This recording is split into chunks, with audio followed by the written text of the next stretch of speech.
Little ওয়ার্ল্ডে আপনাদের সবাইকে স্বাগত। আগের দিন রাতে বানিয়েছিলাম একদম নতুন আর হেলদি একটি ডিনার রেসিপি, সয়াবিন ভাজা ধনেপাতা আর দই দিয়ে ম্যারিনেট করে। প্রোটিনে ভরপুর, স্বাদে একদম ঝালঝাল টকটক। প্রথমে কড়াইতে জল গরম হতে স্বাদ মতো লবণ দিয়ে সয়াবিনগুলো সেদ্ধ করে নিলাম। এতে কি হয়, সয়াবিনগুলো একদম নরম তুলতুলে হয়। সেদ্ধ হয়ে গেলে একটু ঠান্ডা জল দিয়ে ধুয়ে নিলাম। তারপরে ভালো করে হাত দিয়ে চিপে চিপে জলগুলোকে বের করে দিলাম, যাতে আমাদের ভাজার সময় সয়াবিনগুলো কড়াইতে না লেগে যায়। দেখুন, সব সয়াবিন থেকে জল ঝরিয়ে নিয়েছি। এবার বানাবো দারুণ একটা ম্যারিনেট।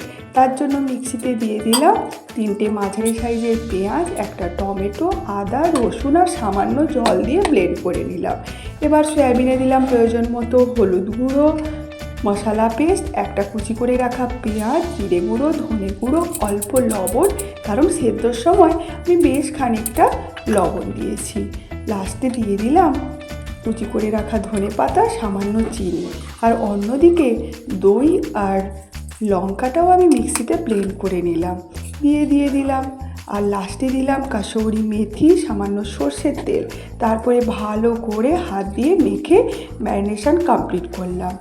এবারে ঢেকে 30 মিনিট রেখে দিলাম ফ্রিজে। দেখুন আমি কত ভালো করে একটু টাইম নিয়ে মেখে নিচ্ছি। এবার আমি ফ্রিজে রেখে দিলাম 30 মিনিটের জন্য, যাতে পুরো মশলা ঢুকে যায় সয়াবিনের ভেতরে। দেখুন 30 মিনিট পর আমি এবার কড়াইতে অল্প বাটার দিয়ে সয়াবিনগুলোকে মাঝারি আঁচে হালকা বাদামি হওয়া পর্যন্ত ভেজে দিলাম।